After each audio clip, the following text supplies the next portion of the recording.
नमस्कार. आज आपण बनवणार आहोत पालकचे पराठे. तर त्यासाठी आपण पालक घेतलेला आहे. पालक स्वच्छ मिठाच्या पाण्यात धुवून घेतलेला आहे.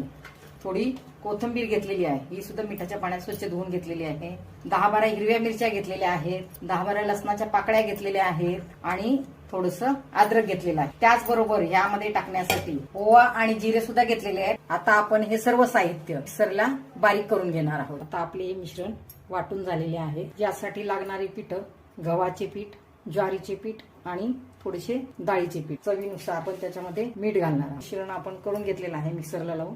तर हे याच्यामध्ये आपण काय करणार आहे, टाकून मळून घेणार आहोत. व्यवस्थित मळून घेणार. हे पीठ मळताना चवीसाठी मी ह्याच्यामध्ये थोडंसं बटरही ऍड करणार. आता आपलं हे पीठ मळून झालेलं आहे. तर ह्याला आपण 5 मिनिटं रेस्टसाठी ठेवणार आहोत.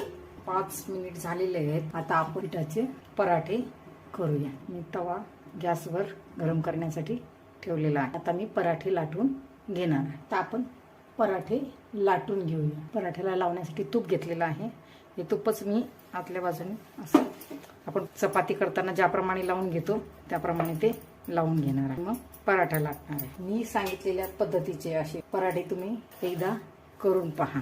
आता हा माझा पराठा लाटून झालेला आहे. आता मी हा लाटलेला पराठा तव्यावरती भाजून घेणार आहे. त्या अगोदर आपल्याला या तव्यावर असं तूप पसरून घ्यायचं आणि मग त्याच्यावर भाजण्यासाठी हा पराठा टाक.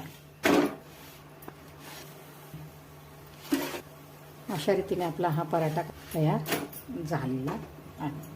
आपण सर्व पालकाचे पराठे बनवून घ्यायचे आहेत. आणि आपण जर माझ्या चॅनलवर नवीन असाल तर माझ्या चॅनलला लाईक, शेअर आणि सबस्क्राईब करायला विसरू नका. या तर मग पालक पराठे खायला. धन्यवाद.